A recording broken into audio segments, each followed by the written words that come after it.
2026년 3월 25일 금융투자자에게 필요한 6가지 기사 살펴보겠습니다. 서울경제 보도인데요. 신현송 한기분행 총재 후보자에게부터 시작하죠. 맞아요.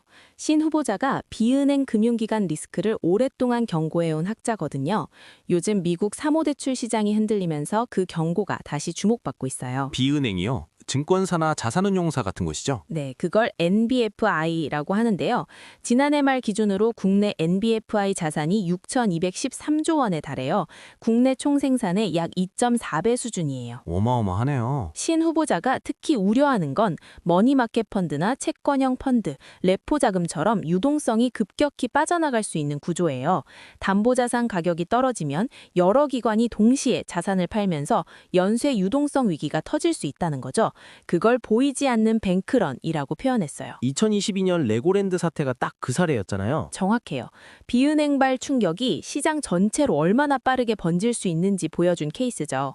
전문가들은 이재명 정부 이후 생산적 금융 확대로 비은행 규모가 더 커지고 있어서 향후 경기 국면에 따라 리스크가 확산될 가능성을 주시하고 있어요. 한은이 직접 손댈 수 있는 영역은 아니죠. 맞아요. 한은은 비은행권을 직접 감독할 권한이 없어서 금융당국과의 공조가 핵심인데요.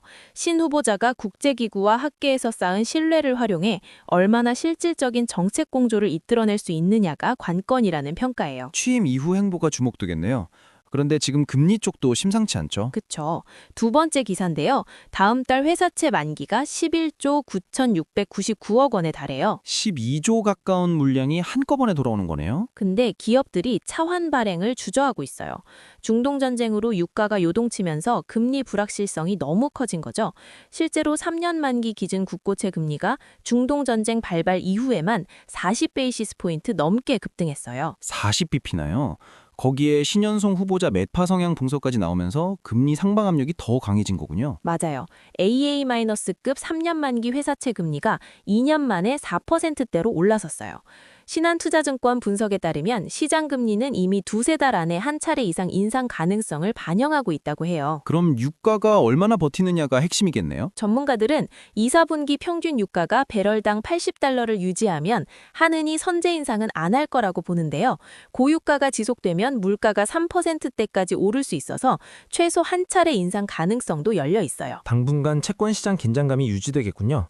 주식 쪽에서는 ETF 얘기도 나왔죠? 세 번째 기사예요.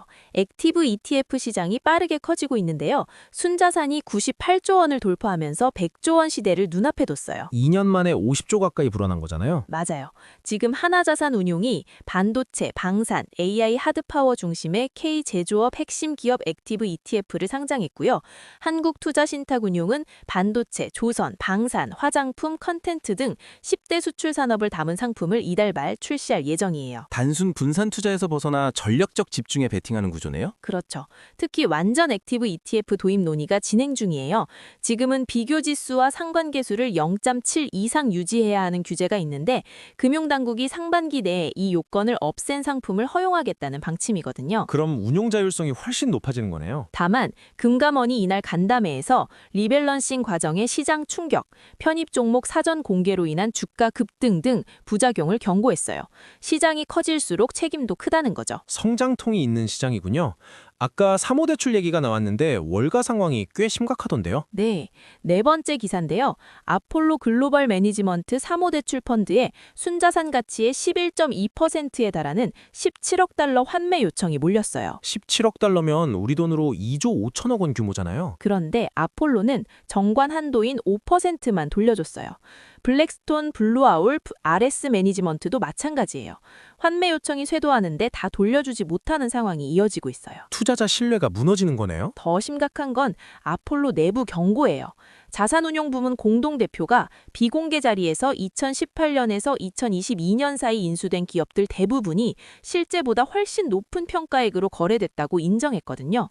중소형 소프트웨어 회사의 경우 대출금 1달러당 20에서 40센트밖에 못 건질 수 있다고요. 내부자가 그런 말을 했다는 게 충격이네요. 클리프 워터라는 대체 투자 운용사도 주력 펀드에서 전체 지분의 14%에 달하는 환매 요청을 받고 한도를 7%로 막았어요. 포트폴리오의 4분의 1이 기업들이 AI 위협을 받는 IT 분야라는 점도 불안 요소예요. 처음 신현송 후보자 기사와 연결이 되는 흐름이네요. 미국 사모대출 위기가 곧 한국 비은행 리스크 문제랑 맞닿아 있는 거잖아요. 정확히 봤어요. 구조가 닮았거든요. 조금 다른 분위기의 기사도 있어요.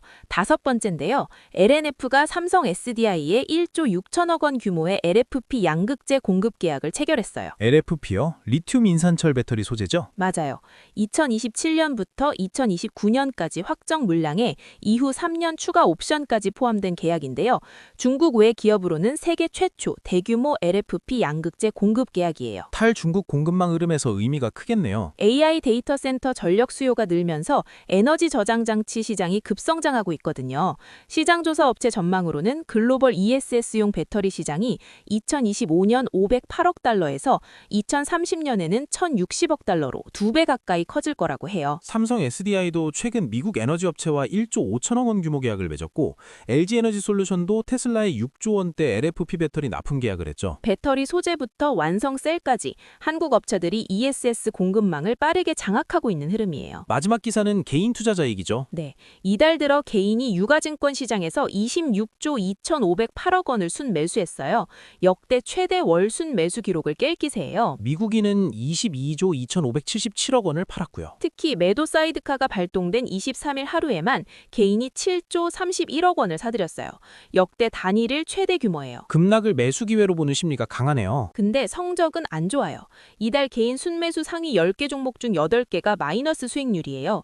현대차가 마이너스 27%, 기아가 마이너스 23%, 네이버가 마이너스 16%로 코스피 성과인 마이너스 11%도 못 따라갔어요. 시장을 받쳐줬지만 개인 투자자들의 손실이 걱정되네요. SK증권 분석으로는 신용 거래 융자 잔액이나 수급 측면에서 개인의 지지력은 유지되고 있고 실적 훼손이나 유동성 위축은 아직 확인되지 않고 있어서 분할 매수 전략은 유효하다는 의견이에요.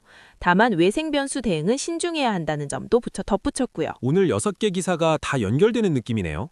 사모대출 위기, 그림자 금융 경고, 금리 불확실성이 한 흐름이고 ESS와 ETF는 그 안에서 기회를 찾는 흐름이고요. 지금까지 서울경제 금융투자자 브리핑이었습니다. 경제용이었습니다.